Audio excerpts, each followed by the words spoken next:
wabarakatuh. Saya Lia Oktalisa dari Prodi Akuntansi. Pada video ini kita akan membahas soal statistik ekonomi dan bisnis mengenai indeks harga konsumen. Soal yang pertama, ada 7 jenis barang kosmetik yang akan digunakan untuk menentukan indeks harga konsumen. Ketujuh barang ini memiliki bobot dan harga seperti yang ada pada soal tersebut. Kemudian dari data di atas, buatlah tabel indeks harga konsumen dan hitung serta analisa indeks harga konsumen untuk 7 jenis barang kosmetik di atas. Nah, langkah awal yang harus kita lakukan yaitu membuat tabel indeks harga konsumen. Tabel indeks ini terdiri dari jenis barang, bobot, harga pada tahun 2019 dan 2020, kemudian harga dikali bobot pada tahun 2019 dan tahun 2020. Nah, di sini jenis barangnya kita umpamakan terdiri dari tabir surya, bedak, celak, maskara, perona pipi, lipstik, dan pensil alis.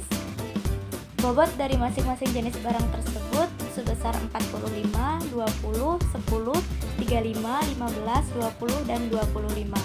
Dengan harga pada tahun 2019 yaitu 50.000 untuk tabir surya, 5.000 untuk bedak, 3.000 untuk celak, 1.000 untuk maskara, 3.500 untuk perona pipi, 4.000 untuk lipstik, dan 1.500 untuk pensil alis. Untuk tahun 2020 masing-masing harganya yaitu 20.000, 150.000, 7.000, 8.000, 3.500, 1.200, dan 15.000. Nah, kemudian kita kalikan antara harga dan bobot. Nah, seperti pada tahun 2019 harganya 50.000 dikali bobotnya 45, dapatlah 2.250.000, begitupun seterusnya. Sehingga mendapatkan total harga dikali bobot pada tahun 2019 yaitu 2.585.000 dan pada tahun 2020 sebesar 4.701.500.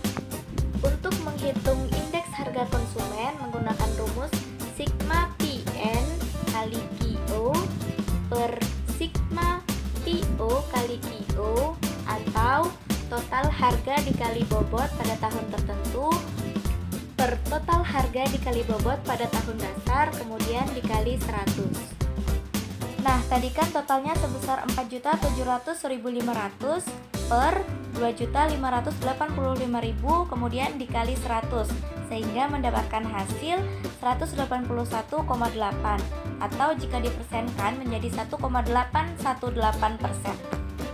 Jadi, indeks harga konsumen pada tahun 2020 mengalami kenaikan sebesar 1,818% dari tahun sebelumnya. Nah, mengapa seorang akuntan perlu mempelajari statistik?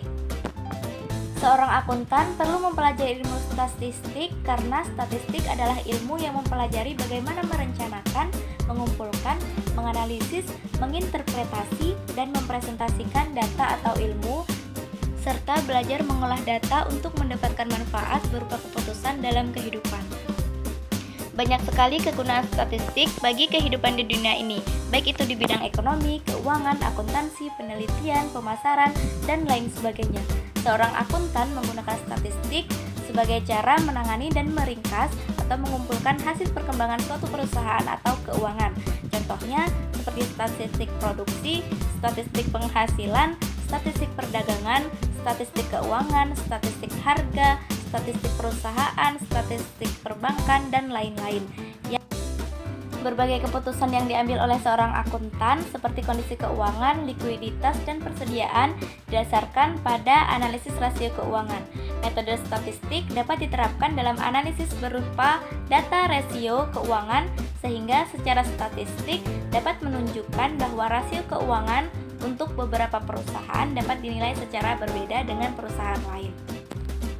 Selain itu, perusahaan akuntan publik seringkali menggunakan prosedur pengambilan sampel yang memenuhi kaidah-kaidah statistik ketika melakukan audit terhadap kliennya. Kegunaan statistik di bidang akuntansi lainnya juga untuk penyesuaian yang berkaitan dengan perubahan harga dan mencari hubungan antara ongkos dan volume produksi.